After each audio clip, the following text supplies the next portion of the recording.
Baik, Assalamualaikum warahmatullahi wabarakatuh. Perkenalkan, nama saya Ija Febrianti dengan NIM F1G124064.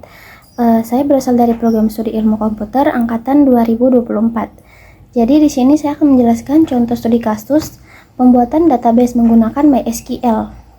Sebelum masuk ke coding, saya akan ceritakan dulu studi kasusnya. Misalnya kita punya sebuah toko online. Nah, di toko online ini tentu ada banyak produk yang dijual. Supaya datanya rapi, kita butuh sebuah database untuk menyimpan informasi produk. Sesuai ketentuan, tabel yang kita buat harus mempunyai minimal 10 atribut dengan 5 jenis tipe data yang berbeda. Nah, dari studi kasus ini, saya akan membuat database bernama toko online 1 dengan sebuah tabel bernama produk. Oke, mungkin langsung saja. Yang pertama, kita login dulu ke MySQL menggunakan perintah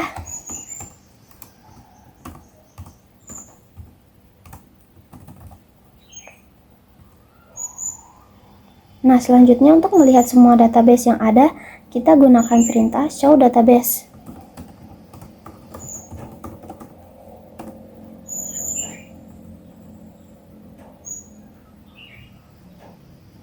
Oke, jadi tampilannya akan seperti ini. Sekarang kita buat database baru bernama toko online 1 menggunakan perintah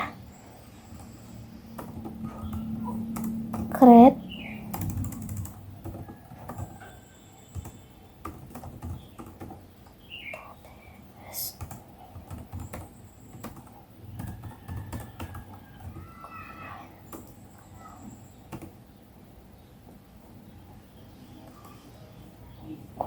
Kemudian kita aktifkan database tersebut dengan perintah use toko online 1.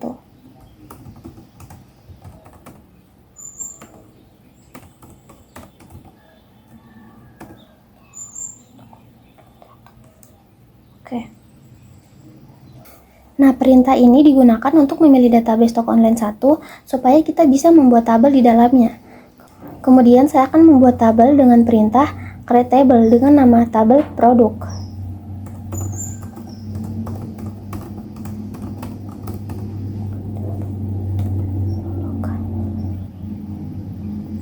Kemudian saya akan memasukkan 10 atribut dengan 5 jenis tipe data yang berbeda. Baik, di sini sudah ada 10 atribut dengan 5 jenis tipe data yang berbeda. Nah, atribut pertama, ID produk dengan tipe data int. Menggunakan tipe data int sebagai primary key atau auto increment untuk memberi nomor unik setiap produk. Yang atribut kedua, nama produk menggunakan varchar untuk menyimpan nama produk dengan panjang maksimal 100 karakter dan diberi unik supaya tidak ada produk dengan nama yang sama. Atribut ketiga menggunakan desimal, cocok untuk data angka dengan koma, misalnya harga Rp15.050. Atribut keempat menggunakan tipe data int untuk menyimpan jumlah produk dalam angka bulat. Atribut yang kelima yaitu kategori dengan tipe data char. Dipakai untuk data kategori yang panjangnya tetap, misalnya elektronik atau fashion. Nah, atribut yang keenam menggunakan tipe data teks karena biasanya deskripsi produk bisa panjang. Atribut yang ketujuh yaitu tanggal masuk dengan tipe data date untuk mencatat kapan produk masuk ke database. Atribut yang kedelapan yaitu status menggunakan tipe data boolean untuk menandai apakah produk masih aktif atau tidak. Atribut yang ke-9 yaitu berat, menggunakan tipe data float untuk menyimpan data berat produk dalam angka desimal. Dan atribut yang terakhir yaitu rating, menggunakan tipe data double untuk menyimpan nilai rating produk dengan tingkat presisi lebih tinggi. Oke, mungkin itu saja yang bisa saya sampaikan. Mohon maaf bila ada kesalahan. Wassalamualaikum warahmatullahi wabarakatuh. Baik, jadi di sini saya akan menjawab soal yang kedua, yaitu untuk menentukan jenis database yang digunakan, apa yang menjadi acuan dalam pemilihan database tersebut. Jadi saya akan menjelaskan dulu apa sih itu database. Jadi database adalah kumpulan data yang dikelola secara sistematis agar mudah diakses, diatur, dan diperbarui. Fungsi utama database yang pertama adalah menyimpan data secara terorganisir, yang kedua adalah memastikan keamanan data, yang ketiga memudahkan pencarian, analisis, dan pengelolaan data. Yang keempat, database merupakan komponen penting dalam sistem informasi modern. Kemudian pentingnya pemilihan database. Yang pertama, database yang tepat meningkatkan efisiensi, kecepatan, dan keamanan sistem. Yang kedua, meminimalisir risiko kerusakan atau kehilangan data. Yang ketiga, menentukan bagaimana aplikasi dapat berkembang di masa depan. Yang keempat, pemilihan yang salah bisa mengakibatkan sistem lambat, biaya operasional tinggi, dan sulit dikembangkan.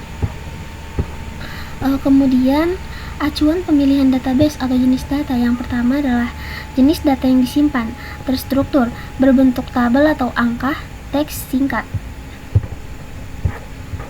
Kemudian yang kedua adalah skalabilitas. Jika sistem diprediksi berkembang pesat atau banyak user atau data yang sangat besar, pilih database yang bisa melakukan horizontal scaling. Contohnya MongoDB, Cassandra, DynamoDB. Yang ketiga, volume data. Selanjutnya ada acuan pemilihan database atau kinerja dan kecepatan. Yang keempat adalah kinerja. Yang kelima, jenis query. Kemudian acuan pemilihan database atau keamanan dan ketersediaan. Yang keenam adalah keamanan data. Yang ketujuh adalah ketersediaan. Kemudian yaitu faktor biaya dan kompatibilitas. Yang kedelapan ada biaya dan lisensi. Yang kesembilan ada kompatibilitas dan ekosistem. Baik, jadi kesimpulannya yaitu acuan dalam pemilihan jenis database adalah menyesuaikan dengan kebutuhan sistem, karakteristik data, serta tujuan penggunaan agar database yang dipilih dapat bekerja secara efektif dan efisien. Mungkin itu saja yang dapat saya sampaikan. Mohon maaf bila ada kesalahan. Wassalamualaikum warahmatullahi wabarakatuh.